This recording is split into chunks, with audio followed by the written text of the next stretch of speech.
Hi friends, આજે હું તમારી સાથે શેર કરું છું 1 કપ ચોખા અને 3 બાફેલા બટેટાનો ક્રિસ્પી નાસ્તો.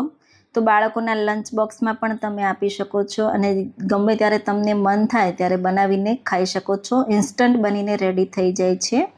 તો ચાલો બનાવે. તો મેં અહીંયા 1 કપ જેટલા ચોખા લીધા છે. સારી રીતે ધોઈ લઈશું. તમે કોઈ પણ વેરાયટીના ચોખા લઈ શકો છો અને ચોખા ડૂબે એટલું પાણી ઉમેરી દઈશું. તો 2 થી 3 કલાક માટે આપણે ઢાંકીને સાઈડમાં મૂકી દઈશું.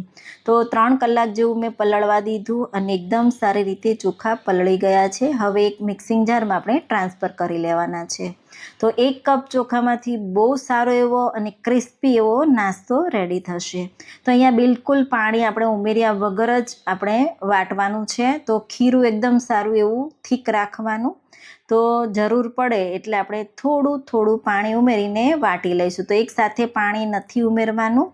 તો થોડું 1/4 કપ જેટલું મેં પાણી ઉમેર્યું છે. તો આ રીતનું આપણે બેટર રેડી કરવાનું છે. તો તમે જોઈ શકો છો જેવું ઇડલી અને ઢોસાનું ખીરું હોય એ રીતનું આપણે રાખવાનું છે. તો એક બાઉલમાં આપણે ટ્રાન્સફર કરી લઈશું. હવે આપણે 3 બાફેલા બટેટા લીધા છે. તો પાણી બહુ નથી વાપરવાનું બટેટામાં અને આવી આપણે ઘટ પેસ્ટ જ રેડી કરીશું અને આ રીતે આપણે ચોખાના બેટરમાં ઉમેરી દેવાનું છે. તો બંને એકદમ સારી રીતે મિક્સ કરી લઈશું. બંને એકદમ સારી રીતે મિક્સ થાય ત્યાં સુધી આપણે એક જ દિશામાં ફેટવાનું છે. એટલે નાસ્તો બહારથી ક્રિસ્પી અને અંદરથી જાળીદાર બનશે.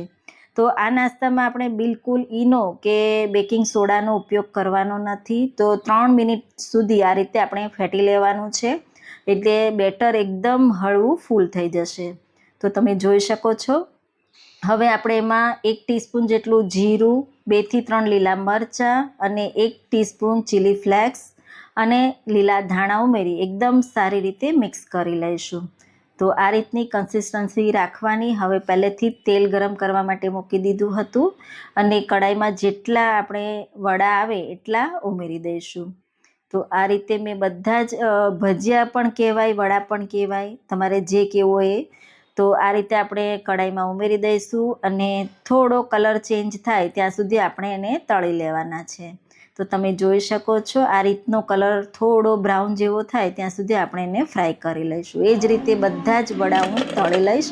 હવે આપણે ગરમ વડાને સર્વ કરી લઈએ. તમે અવાજ પણ સાંભળી શકો છો અને અંદરથી પણ તમે જોઈ શકો છો કેટલા જાળીદાર બને છે.